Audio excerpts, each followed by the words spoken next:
Mga minamahal, ang una't higit po sa lahat, ang pinakamatamis na pagbate sa ating pinakamamahal na Panginoong Hesus, dobleng paggalang sa ating beloved Pastor Wildy Estrada Almeida, sa mga turo at aral na hindi po natin makalimutan, ng ating beloved Assistant Pastor Lina C. Almeida, sa mga beloved children, sa mga workers, sa mga preachers po, sa mga instrumentalists, sa mga kapatiran at latong higit po sa lahat sa ating pinakamamahal na Panginoon Hesus.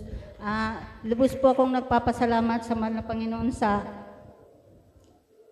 gininto ang araw na ito, mga minamahal, na ako po ay isa sa nabigyang pagkakataon upang magpasalamat sa kanyang mga kabutihang ginawa po sa aming buhay.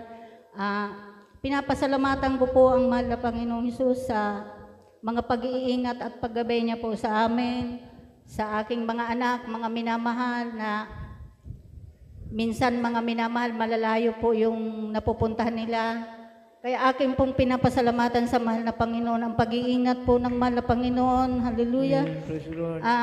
Aking pong pinapasalamatan ang mahal na Panginoon, mga minamahal, dahil po noong araw, mga minamahal, bali po noon, kasi mga minamahal, naghahanap po kami ng lupa, mga minamahal, na mapapagtamnan namin, mga minamahal. Bibihira po, mga minamahal, yung tao na magtitiwala po sa atin, mga minamahal. Pero sa kahabagan po ng mahal na Panginoon, mga minamahal, sa ngayon po, mga minamahal, nagpapasalamat ako sa mahal na Panginoon, mga minamahal, na kahit hindi man po namin hiningi sa mahal na Panginoon, hindi po kami nakiusap sa may-ari. Kami na po, mga minamahal, ang palaging inaalok ng lupa, mga minamahal. Kasi alam po ninyo yung tinataniman namin yan sa kabila ng salog, mga minamahal. Ang dami pong tao, mga minamahal, na naghahanap na mauupahan para makapagtanim. Subalit kami po, mga minamahal, yung pong harapan, mga minamahal, hindi po kami pinaupa nung may-ari, mga minamahal. Tapos doon po sa dulo, mayroon po doon na isang part doon, mga minamahal, na talagang inarkila po namin para makuha po namin.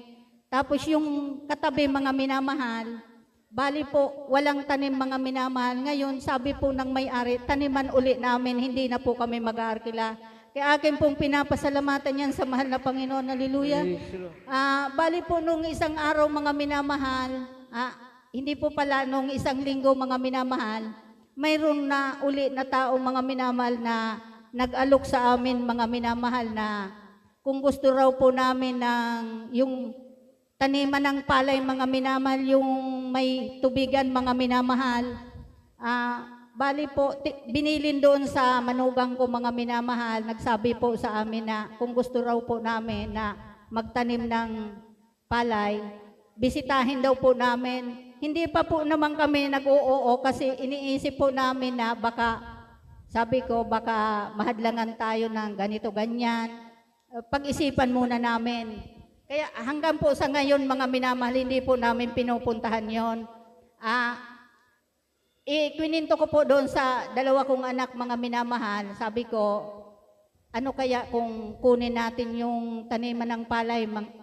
Sabi nila, mga minamahal, kung kaya daw po namin, sabi nila, sobra na daw po yung sipag namin kasi malayo na, kukunin pa namin. Sabi ko, kaya namin yan in Jesus' name. Sabi ko, bastang alalayan nyo kami, makakaya natin.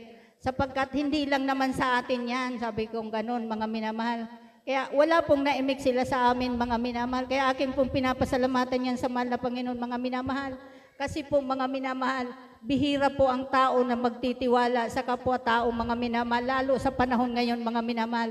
Kaya akin pong pinapasalamatan yan sa mahal na Panginoon na bagamat hindi po namin sila kaano-ano, hindi po namin masyadong kilala yung mga tao, mga minamahal, pero nandun po yung tiwala nila sa amin. Kaya aking pinapasalamatan yan sa mahal na Panginoon. Hallelujah. Na bagamat, mga minamahal, minsan dumarating po yun sa panahon natin, mga minamahal, na bilang Kristiyano, mga minamahal, nandiyan po yung talagang minsan walang-wala ka, wala kang malapitan. Kaya akin pong pinapasalamatan ang mahal na Panginoon sapagkat ang mahal na Panginoon po ang nagpo-provide ng ating mga pangangailangan, mga minamahal. Ating pinapasalamatan yan sa mahal na Panginoon. Hallelujah.